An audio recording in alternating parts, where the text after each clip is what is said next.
qoxusuna. May ayının en güzel ay olmağının biri də bax bu yasəmən çiçəklərinin olmağıdır. Yasəmənin. Bunun ətri də bir başqadır da.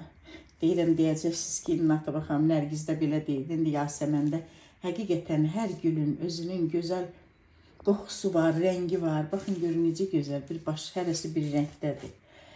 Bugün bir məsləhət verim sizə. Demək, bunu nə etmək lazımdır ki, biraz gec olsun. Bilirsiniz ki, yasəmən ağaçdır da, bu ağaçdır. Yəni, qızıl güldəki kimi, necə deyir, zor deyil. Ona görə də bunu belə, burasını möhkəm, ağac olan hissəsini belə möhkəm döyüb əzmək lazımdır.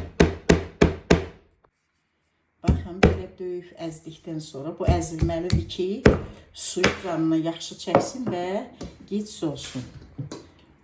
Güldanımızı suyla dolduraq.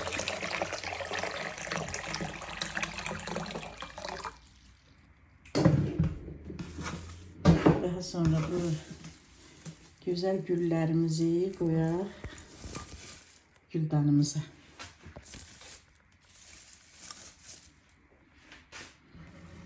Güzelliğe baxaq sonra.